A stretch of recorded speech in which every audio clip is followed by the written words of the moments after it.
पहलगाम की बायसरन वैली, जिसे हम भारत का मिनी स्विट्जरलैंड भी कहते हैं। 22 अप्रैल 2025 को इस टूरिस्ट स्पॉट पर एक खौफनाक आतंकी हमला हुआ, जिसे देखकर पूरे देश की रूह कांप गई। एक ऐसा हमला जिसमें लोगों से उनका रिलीजन पूछकर उन्हें मारा गया। As per the official sources, इस अटैक में 26 लोग मारे गए। And the fact is all the people that were killed were males. 7 मई 2025 को इंडियन फोर्सेस ने इस अटैक का मुंह तोड़ जवाब दिया। तो नमस्कार दोस्तों, मेरा नाम हिमांशी है और आज हम बात करने वाले हैं एक रिसेंटली खास मिलिट्री ऑपरेशन के बारे में, जिसका नाम है ऑपरेशन सिंदूर। तो चलिए समझते हैं कि ये क्या है। ये नाम शायद आपने रिसेंट ट्रेंडिंग हेडलाइंस में सुना होगा, बट व्हाट एग्जैक्टली हैपेंड? क्या ये एक सर्जिकल स्ट्राइक था? क्या ये पाकिस्तान के अगेंस्ट एक प्लान अटैक था? Let's break it down. सबसे पहले नाम सुन के थोड़ा कंफ्यूजिंग लग सकता है। सिंदूर यूजुअली हम शादी या ट्रेडिशन से रिलेट करते हैं, लेकिन इस ऑपरेशन का नाम दिया गया था to represent sacrifice, honour and bold action, specially linked to the valor of Indian forces.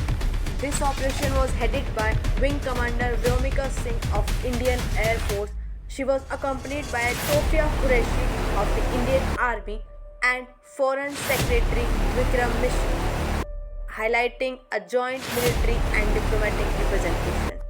Operation Sindoor एक pre planned air and ground strike था, जिसका टारगेट था पाकिस्तान ऑक्यूपाइड कश्मीर पीओके में terrorist launch pad, specially Muridke Bahawalpur और मुजफ्फराबाद, जहां पर जैश ए मोहम्मद और लश्कर तैयबा के बेसिस एक्टिव थे। ये ऑपरेशन हुआ आफ्टर कंसिस्टेंट इंटेल इनपुट्स कि वहां से इंडिया में अटैक्स प्लान किए जा रहे थे। अब सवाल ये है कि इस ऑपरेशन की जरूरत क्यों बनी?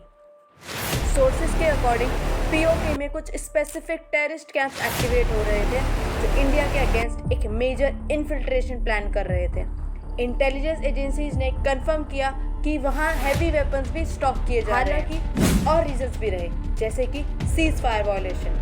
24 अप्रैल 2025 से ही there were multiple reports of ceasefire violation by Pakistani forces across various sectors, including Kupwara, Baramulla, Poonch and Rajouri. इन सब चीज़ों को देखते हुए इंडियन आर्मी ने इस बार प्रोटेक्टिव अप्रोच लिया। Instead of waiting for an attack, उनके बेसिस को ही टारगेट कर दिया। Operation Sindoor was a swift precise military action. Reports के हिसाब से इंडियन एयरफोर्स ने एरियल सर्विलेंस के थ्रू टारगेट्स लॉक किए और फिर प्रिसीजन स्ट्राइक्स लॉन्च किए। ग्राउंड फोर्सेस ने भी लिमिटेड बट स्ट्रैटेजिक एक्शन लिया ताकि मैक्सिमम डैमेज हो, लेकिन लिमिटेड कोलैटरल इम्पैक्ट। कई टेररिस्ट हाइडआउट डिस्ट्रॉय किए गए और मल्टीपल हाई रैंकिंग ऑपरेटिव्स को भी न्यूट्रलाइज किया गया। पाकिस्तान ने यूजुअल डिनायल मोड में रिस्पॉन्स दिया, जैसे हर बार करता है, लेकिन ग्राउंड से जो इमेजेस और इंटेल आई उससे क्लियर था कि उनका इंफ्रास्ट्रक्चर काफ़ी डैमेज हुआ है। इस बार इंडिया ने कोई मेजर प्रेस कॉन्फ्रेंस या एग्रेसिव पोस्टरिंग नहीं की, क्योंकि फोकस था साइलेंट बट इम्पैक्टफुल एक्शन पर। ऑपरेशन सिंदूर एक क्लियर मैसेज था कि इंडिया अपने सिटीजन्स और बॉर्डर की सिक्योरिटी के लिए किसी भी हद तक जा सकता है। ये ऑपरेशन एक वार्निंग भी थी, not just to terrorist but also to the powers to protect them and support them.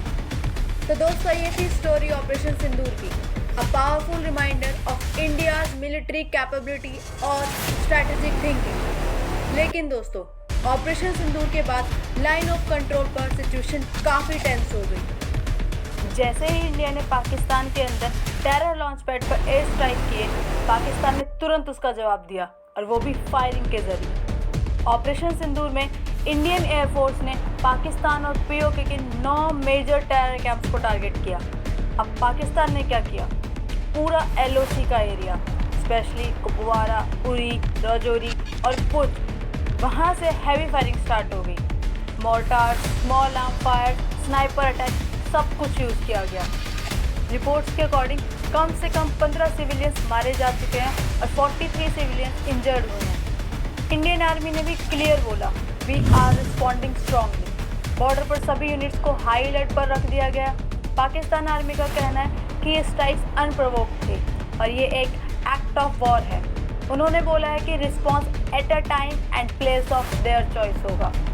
अब सवाल ये है क्या ये सिचुएशन और बिगड़ सकती है, क्योंकि दोनों न्यूक्लियर आर्म्ड नेशंस हैं और दुनिया भर की नज़र इस कॉन्फ्लिक्ट पर है। आपको क्या लगता है, ये सिचुएशन डी एक्सेलरेट होनी चाहिए या इंडिया का रिस्पॉन्स सही था? कमेंट में अपना ओपिनियन ज़रूर लिखिए। जय हिंद।